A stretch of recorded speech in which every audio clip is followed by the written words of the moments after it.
For some months now, we've attempted to arrange opportunities for conversations with individuals who have been historically connected to communities of color. We've tried to create these kinds of conversational opportunities because it is important to empower and encourage and inspire those of us who live in these communities, and especially young people of color. Our guest today is Mr. Bernard James, an individual who is indigenous to communities of color, in this particular case, the village of Harlem. Mr. James is a Vietnam veteran. He's a civil engineer. He's a photographer. And he's a man of substance who has a passion for celebrating who we are as a people and the sanctity of our neighborhoods and the sanctity of our communities and the sanctity of our struggle. So it gives me great pleasure to sit in the company of Mr. James this afternoon. We'd just like to have an informal conversation, and I'd like to ask you some questions. But I'd like to begin, since you are indigenous to the village of Harlem, I'd like to ask you, what was it like for you as a young man growing up in the village of Harlem? Well, growing up in this neighborhood, it was like, you might say, a whole new world for a young child crawling on the floor of 370 Manhattan Avenue. That's the building, it was straight a life there. And we also were born at the hospital, Sydenham, February 5th, 1946. And at that time, I didn't know what life is all about until family of William H. James took care of me. And living in this neighborhood and growing up with the community, as you see the people and the friends that you meet, you say, wow, what an experience, a writing a chapter to your life of history. But most of all, there are people in my life that I really cherish, mostly my father, Mr. William H. James, and my mother, and also my brother and my sisters. They played an important part in my life. And being from the South, my family's from the South, proud of them. But most of all, I don't have an accent as many other people that come from the South. But first of all, my father said, I don't want him having that accent and him talking like he's on the farm somewhere. And I said, well, Dad, what is wrong with that? And he said, no, I don't want you talking that way. And the fact that you're up north, and this is what life is. You don't live in the South anymore. But as he told me, the experience he went through of being in a school, segregated, Baltimore, my mother in Baltimore, South Carolina, and she was living in that time where everything was segregated. And people stuck together, but the fact was that it was their future.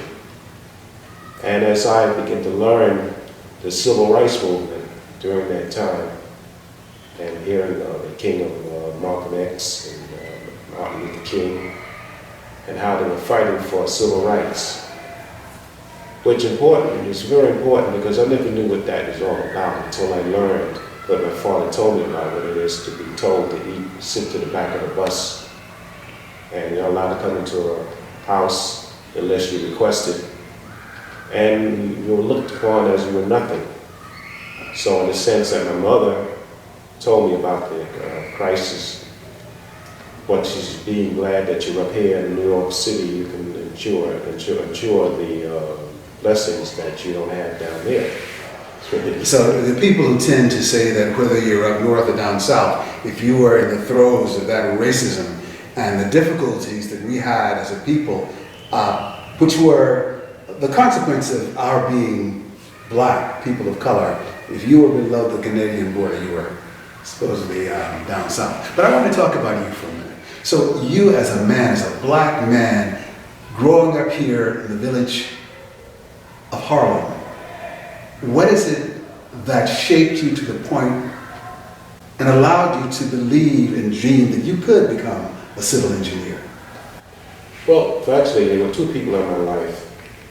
My father was a postal worker. He worked 35 years as a carrier and a clerk, supporting the family. He was always stressing education. He said, I don't want you growing up knowing how to not to read, not to write. My father had perfect penmanship. And he always got after me. To make the T as it is, dot, dot, I, and I said, okay, Dad. Then he always pressed it on the reading. Fortunately, I never knew I had these things, but I was turned on to books, because we had books in the house. The National Geographic magazine was like a treasure, a glow. Fortunately, I said, Dad, you know, what are these things? I asked questions about science, and he didn't put much emphasis on science, but he always put emphasis on getting an education. But he said, I didn't have that opportunity that you want to get. I was turned on to books, because we had books in the house. The National Geographic magazine was like a treasure, a glow. Fortunately, I said, Dad, you know, what are these things? I asked questions about science, and he didn't put much emphasis on science, but he always put emphasis on getting an education. But he said, I didn't have that opportunity that you want to get. And he told me the problems we had to go through. But when he took me to Elma, who was a teacher, and she saw that Bernard, he should be going to a school down south. He should be going to school up north here, because he's not going to learn his history or who he is. And my father said, no, I don't want him going down there because I don't want him dealing with the problems of segregation. He just was going to have to face it one way or the other.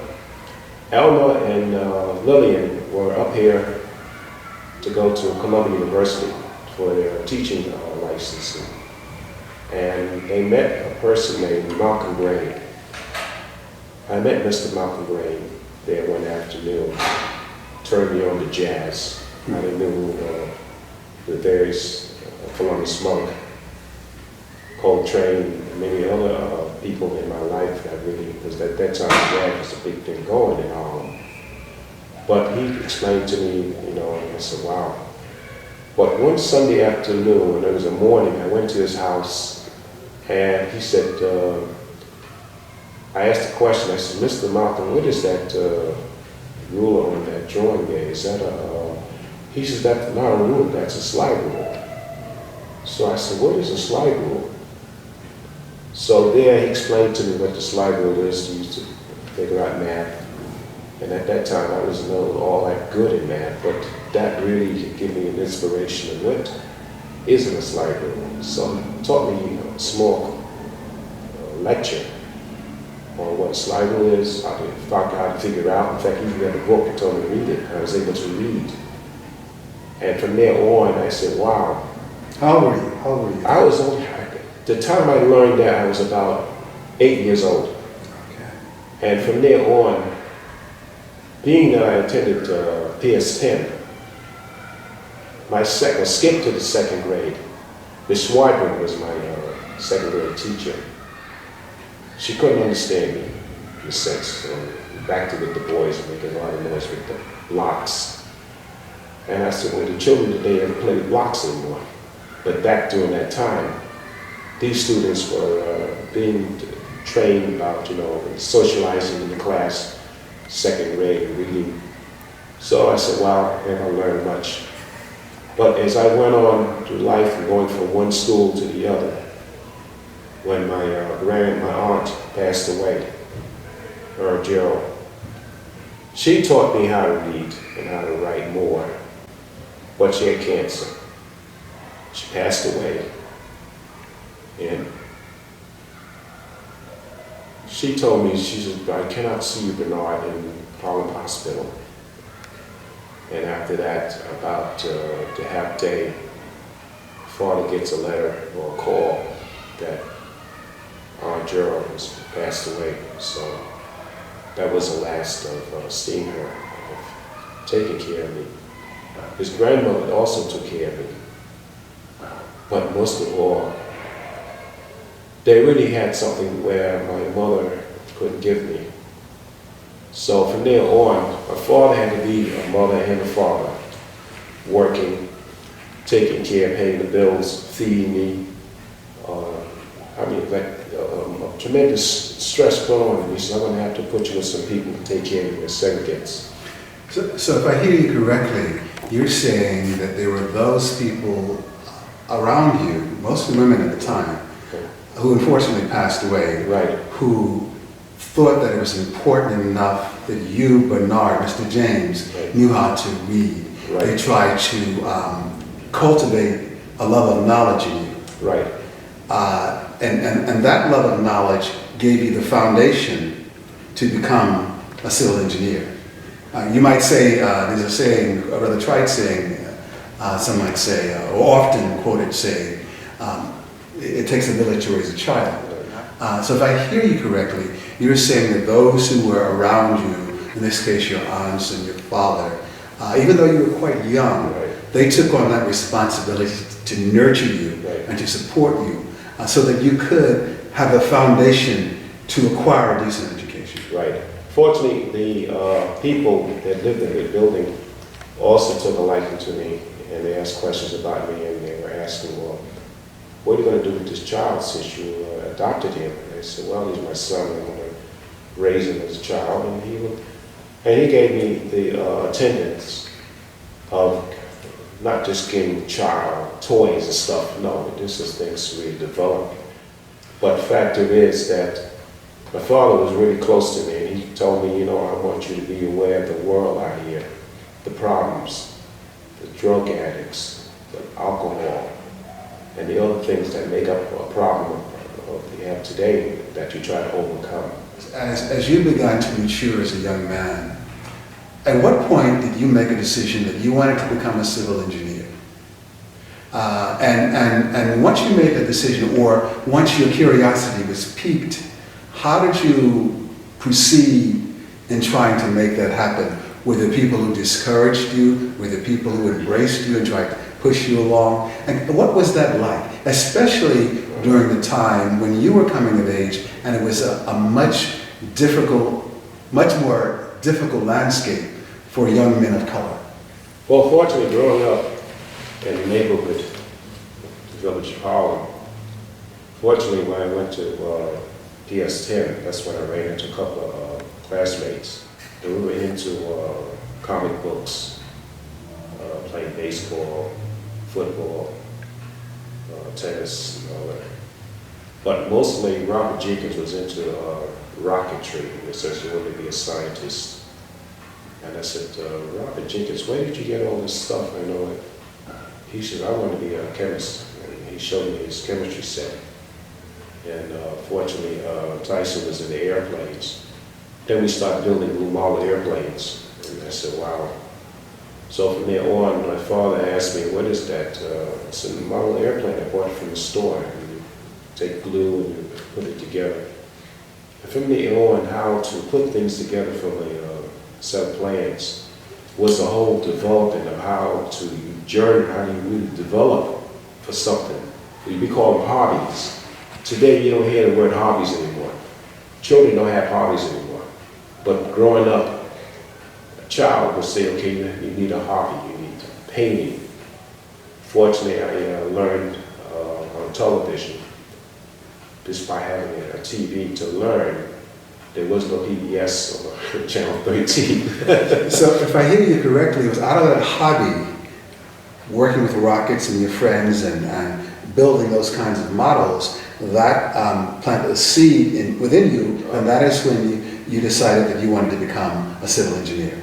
Right, well that went further because when the father, well he was a very unique father. He said, I want my child to get the best.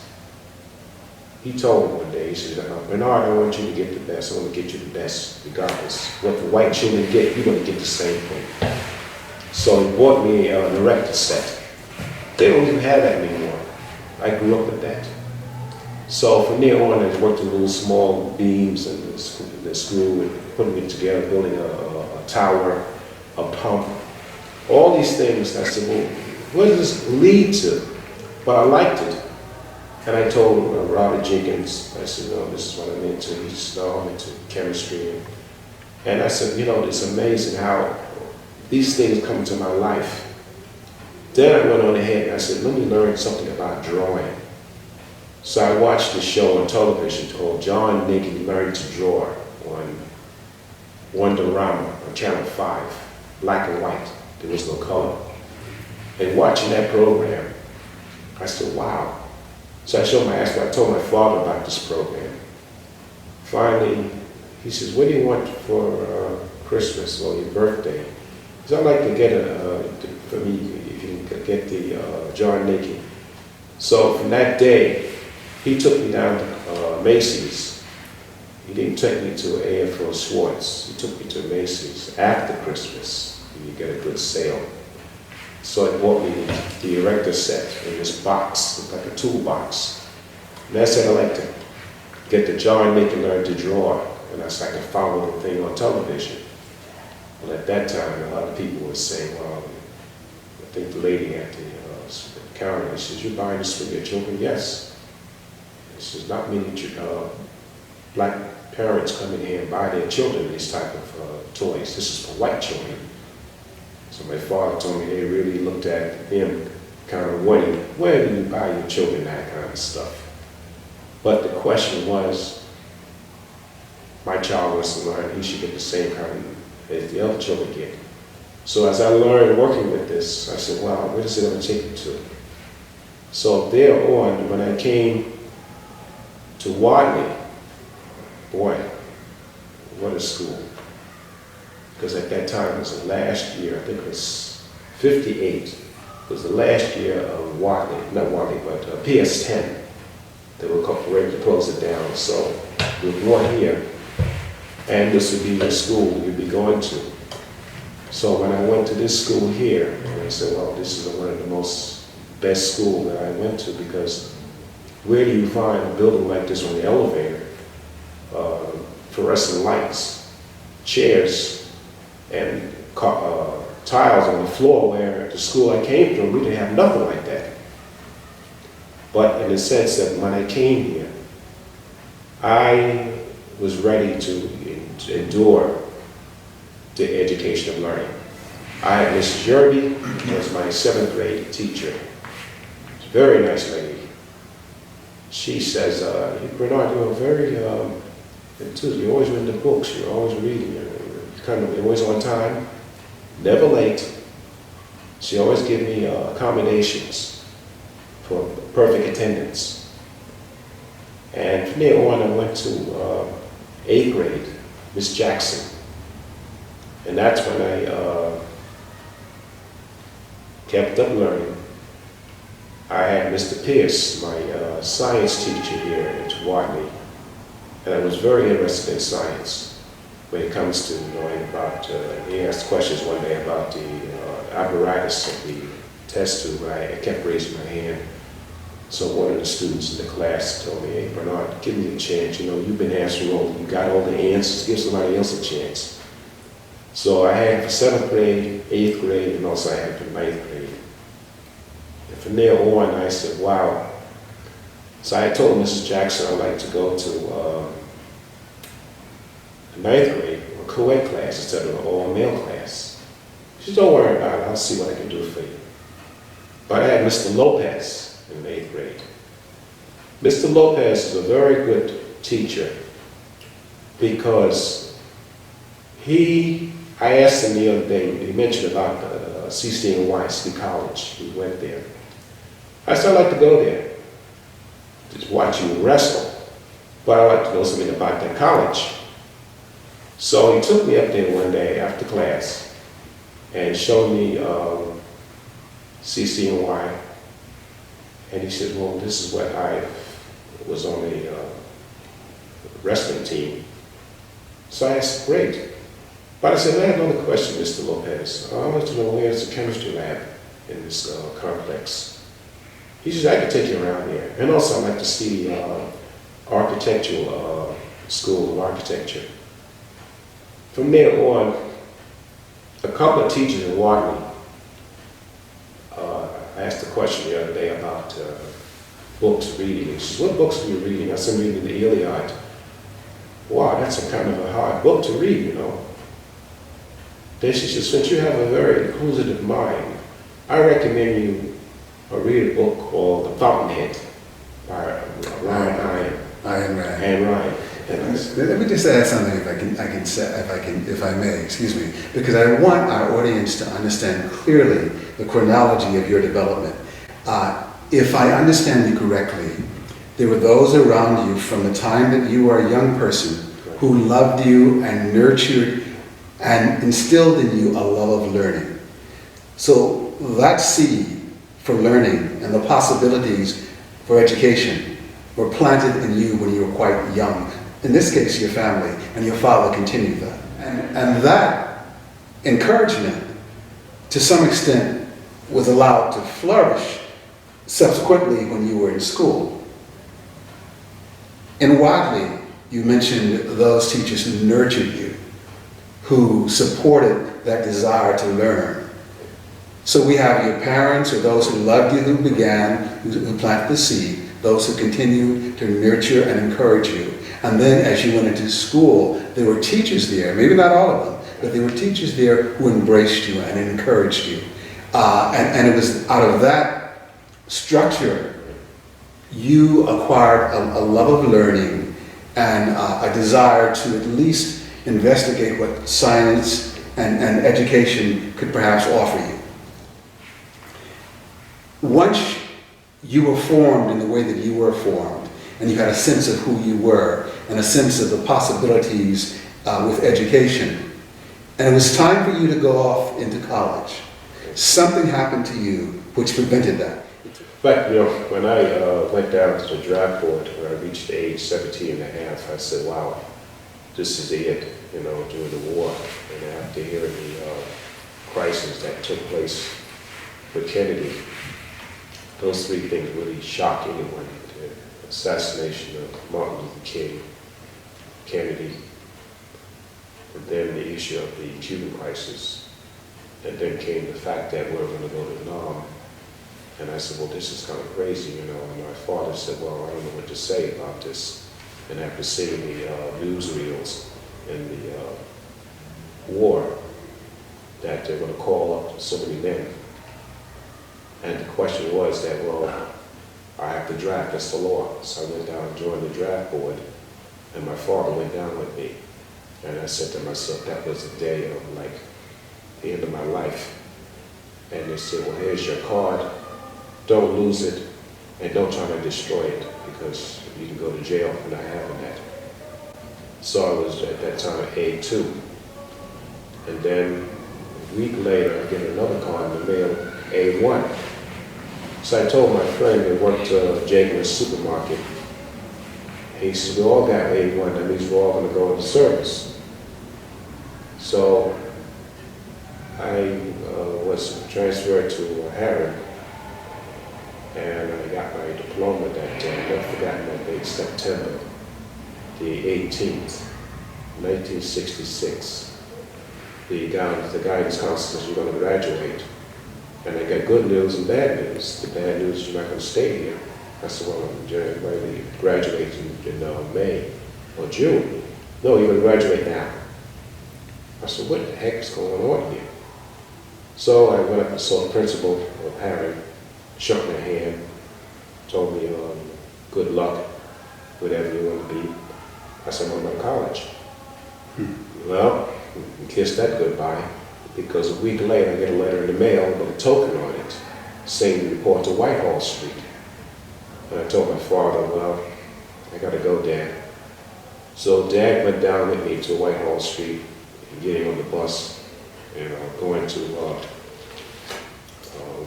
South Carolina. And then from there on, when I got down there, and I said, well, here's life. And going to that Army base, the whole life changed. I said, how long do I have to be in here? He said, well, you're in the Army now. You want to go to college, forget it, kiss it goodbye, you want to go in the Army. So I spent the 2 years serving Uncle Sam, basic training in Jackson, EIC, which is at Fort Oklahoma, Fort Fort Sill, that was the one. Then I was learning how to fire a howitzer. I think it was a 105 to 175 howitzer. And then from there on, it was shipped to Vietnam and a unit over there, 3rd to 73rd. And seeing the blood, the noise, the problems, the racism over there. He called the people gooks and all that. I said, what the heck is this? What is this? So fortunately, after hearing the kid was killed, and the men on the base went crazy. In fact, all over the country. We didn't even know much about what was going on, but I said, I'm not going to participate in that kind of madness out there. And he says, well, over here to fight the war over there in the white and But the question came up, well, will I ever come back alive? Prayed every darn day. Went to church every day. And hoping that there's a God to come and keep me from being blown away. But after seeing so many men come back in coffins, drugged up, give up in life. One I knew in the barracks when I came back, he said, you're lucky you came back alive. Well, you know, as I listen to you and I listen to the stories of so many of our brothers and sisters like you, it's very painful because here you were, a young man, intelligent, a young man with all kinds of infinite educational possibilities, all kinds of horizons. You encountered at least some teachers who cared about you enough to encourage you. You were about to go off to college. There were those who tried to discourage you from going to college. They didn't want you to get higher level mathematics. And into this biography of yours, you get drafted into the Army, sent to Fort Jackson, South Carolina, encounter all of that racism. You go to Vietnam, where the racism is blatant and rampant. People who look like you were being called gooks, and I'm sure there were others who were calling you a black man in a uniform, those same kinds of names. Yet, through the grace of God, you came back, and you still had the strength to decide that you wanted to become a civil engineer.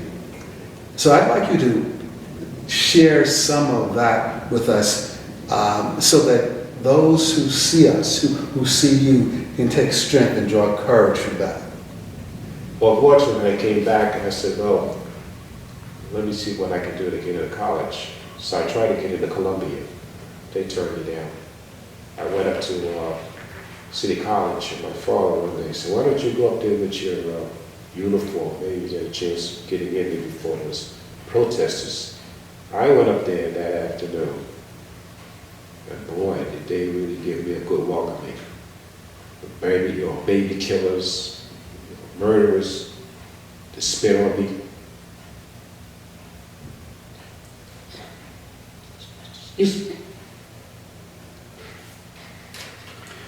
See, that's one of the things that's important. And wear the uniform, the U.S. Army. Exactly. And you're a black man. Yes.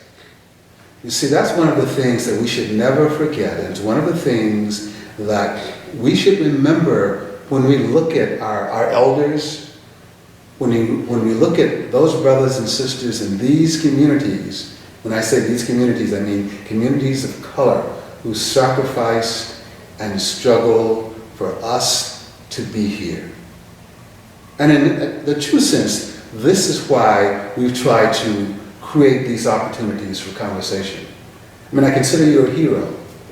And it's that lesson, in spite of all of that madness, in spite of the things that happened to you when you were just trying to be a man, just trying to embrace your potential as a man, as a black man in particular. In spite of all of that, you were still able to persevere and become an engineer. And that's the lesson, that's the takeaway from all of this. So, as we move this forward, because another time is drawing nigh, as we move this forward, can you tell us what it was like for you when you finally got into engineering school and began to study. Did you encounter any racism there? Oh boy, did I. In fact, it was the fact that how I got into City College was the fact that that day in the summer, the communities, the black community as well as the Puerto Rican community got together and marched up 125th Street. Actually, we shut down 7th Avenue where State Office Building is, and we marched there. And we go into City College. I never forgot that day. There must have been about 1,000 of us, young people. And we said, we're going up there, and we're not going to tell us to shut up or get out of here. So we went up there, and marched up to St. Nicholas. And we got to City College, 38 Concord Avenue. They shut the school down that evening. And we marched on the campus, and we told them we had to enroll, and you're not going to tell us we're not qualified to come in this school. And I hope that this becomes a history. This is before they had open enrollment. That time, mayor was Kit Lindsay was the mayor, and he in turn wrote a letter saying that the school had to open the doors up. And that day, we would be the pioneers that opened that building up so these students can come in there and learn. You see, it's important for us to reiterate that. And again, as I say to you, it can be quite painful when I look at and I see what's happening to many of our young people today. There's not that, unfortunately, the kind of understanding of the sacrifice that you went through, and the sacrifice that those brothers and sisters of your generation, those who were before you, the sacrifice that took their lives, that scarred them. Again, having endured all of that, having struggled to make sure that people of color have the opportunity through that protest, and protest like that, have the opportunity to kick the doors down of those institutions and to make a way when there was no way. Right. Once you were in class, once you began to study, what was that like? I mean, Well, think about it, when I came up there and the Leverson Stadium was torn down for the academic complex building, which actually took them 4 years to complete it. It still wasn't completed. And I recall going to the South Campus and the North Campus and seeing how some of the students finally got in there and they said, well, this is a chance for learning. I remember the class I attended was a math class, and I had a doctor, I think it was Dr. Smith, her name was, and she taught the second semester of calculus. And seeing that she saw half of the classes Spanish and black, and she just taught the class fast, speed it up. So I said, well, I understand what she's talking about because I kept notes. That's the most important part, keep your notes. Because if you don't keep notes, you really can't learn your courses. So the requirement was very tough. These professors up there, they care less if you learn or not. You had to really prepare yourself. And at that time, I can just thank God that I had my father and his friends that were able to fight for me where no one really cared about me. Kept me out of jail, kept me from being in drugs and involved in the gangs. Because we had that around home. We had our problems. And thank God that my father, William James, he did show me how to fight and how to deal out there. Because if it wasn't for him, I would never survive. I wouldn't be sitting in this chair here. From there on, I was able to get a job with the city when I came back from the war. And being able to work for the city, build a bridge division of the Department of Transportation. But before I came there, I was working with the state. And the problems were racism up there because one contractor said to me when I was on the Newburgh Beacon Bridge, I asked for a guy that didn't have much of an education to go out and help the guy with the surveying. But they found out you got a college degree in engineering, you're overqualified for the job. So I said, I never heard of that word, overqualified. So I told the supervisor of the union, and I said, well, he's don't worry about it, I'll get you another job. So when I got to the second project in Queens, the Flushing River Bridge in Northern Boulevard, I had a consultant there, said, I like your work. So fortunately, he said, I want you to take care of this paperwork. Two people did my job at that project. One guy came down with some kind of disease. He quit the job. I took over his position. We had two other employees working in it that didn't really care about the job. So Eisenhower, I think his name was, took the job. He says, I want you to apply at this application to work for the state. I said, okay, I don't mind working for the state. So I went to the World Trade Center and took a test that day.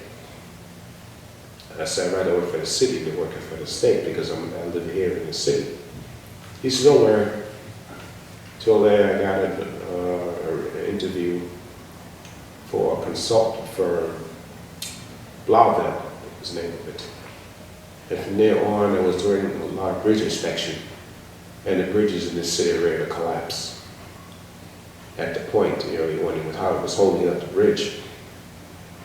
But the fact was that the job had to be done. So I went on ahead and I said, I'm going to become the #1. And taking the test for the PE exam for the state to become a licensed engineer. It's one of the toughest jobs. And after taking the test twice, the first which was EIT, Engineering and Training exam, you have to pass that. Then you take the part 2, which is the design. But the question came to my mind, Bernard, do you really want to be an architect or do you want to be an engineer? Because they're two different licensing. But I had the knowledge of what a building is and how it's put together, the materials. So there, that played an important part. When I worked for various other consultant firms, I knew the racism was sort of being put down in a sense. But one firm I went to, the church tried to get me a job there because it was like I was a Catholic then. And the racism was popped up. When do you want to work here? There's nothing for you, that job. We got a job for you to deliver drawings. So I took that as a part-time job when I was in high school. And I went to a architectural firm, Eggers and Higgins. And I spoke to one of the architects and I said, I'd like to get a book on building codes. No problems. So he took, I think there were 2 volumes to put them in a bag. He says, take them outside and study it. I never saw what happened to the guy, but fortunately I studied the whole thing about it and I said, well, I know I understand what building codes are. And from there on, I said, well, where do I go next? So I got a job working for DDC, Department of Design and Construction, that was created in 1996. And I worked as a project manager. A lot of these projects, water main projects, highway. We have a bridge division, but we didn't do much bridges. And they said, well, we need your experience in how to. So I read a lot of books. A good deal of my life is reading in a library. The lady that ran the 115th Street library, I almost grew up in that darn building. I always come there after school and read. On the weekends, I'd go in there and read. And every book, from the encyclopedia to the magazines, constantly reading. And after reading Architectural Record magazine, one teacher at Wadley, Mr. Drucker, was the one that taught me mechanical drawing. I was the only black student in Wadley in the 9th grade taking a course in mechanical drawing. So from there on, he said, he was the one that told me to go to City College, get a book, and I got the book, read it. So how long did you work, because we have to bring this full circle, how long did you work for the city as an engineer? Total of 28 years. And I'm sure you were one of the few black civil engineers during that particular time. I met when we started, when that agency was created under Giuliani, there were about 3 engineers that I met in that building. They're from down south. The rest are from Africa. Okay. And some from the Caribbeans. Most of my best friends are from Caribbean, from in Nigeria. Okay. My best friend, Innocent, he passed away. He did a lot of the work. And he liked to me. He said, Bernard, you're good in photography. I know you're the best. And when did you graduate from City College with your engineering degree? I graduated in 1976. Okay. Not 76 during the year of the bicentennial. Okay. And during that time, the stadium was torn down. We had had graduation in the Mahoney gym. They had the graduation there. And I didn't attend the cap and gown. So I asked for my diploma to be mailed to me. Because at that time, seeing a lot of people were being discouraged in the school of all this demonstration. Complex building was never completed. And the question was, what's going to happen to City College? And the fact that the students were coming in there, the departments were coming under threat. Black history was another one. I took Asian studies, which in turn I learned Japanese culture. And the teacher asked me there, she said, I can give you credit, but you already know the language. Who taught you that? I said, well, you know, we can see that you are a very learned man, and that's one of the things that we give thanks for on this day. right. Unfortunately, we're going to have to bring this conversation, we've been talking for almost an hour, we're going to have to bring this conversation this is the, what you see right here. Let me just finish, because we may not have a chance at this particular juncture to really incorporate all of this, because our primary purpose is for individuals to see you. Right. That is the way that someone can be encouraged and inspired. And having said that, one of the things that concerns us as we try and make this our contribution to the world, to our people in particular, and to communities, and especially communities of color. When I listen to you, it brings to mind struggle. Right. That is what we've had to do as a people. Definitely. Your father struggled, Right. his father struggled. When they brought us from Africa in the hold of slave ships, we struggled. Right. But despite all of that racism and all of the difficulties that you encountered, you persevered. The fact that you sit here, you are an example. Right. So I applaud you for that. And unfortunately, we may not have enough time to give those who will see this a fuller picture of what you are and what you've been. If we could just plant a seed of curiosity, if they can see you and say that if Mr. James, despite all that racism and despite all of those difficulties, if he could become an engineer, perhaps I can do that. You know, I think of Paul Robeson, and I'm going to say this, and unfortunately we're going to have to bring this to a conclusion. Paul Robeson, I once had heard him say, or I read where he said, the battlefield is everywhere. There is no sheltered rear. And what he meant was, as a black man, as a person, wherever we may be, there's a battlefield. It's wherever we go. So I applaud you. And I say to you that if nothing else, the reason for this conversation. The reason that it's important is that,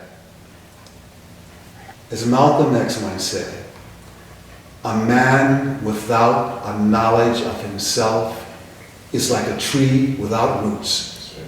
He can't grow. So I applaud you, Mr. James, for being a part of that tree. I applaud you for being essential to us becoming what we were meant to be and do. I applaud you for having the strength and the courage and the grace to sit here. And it is my sincere hope that as you evolve and as you continue to be who you are, to give of yourself by your example, that the young brothers and sisters, and indeed the larger community, that will see you and come to appreciate you and celebrate your example. You know, I'll tell you, one thing I like to say, there was one man in my life that really did a lot, and that was Elijah Muhammad and Master Farad Muhammad. Those are the two people in my life that really did a lot to build a whole new sense of understanding who you really are and respecting one another. Because it was a time that we didn't want to call each other black. It was a time we didn't have no love for one another. We had to kill each other. And to this day, you know, we're not really proud of who we really are. It has people like you to have that opportunity to bring this out.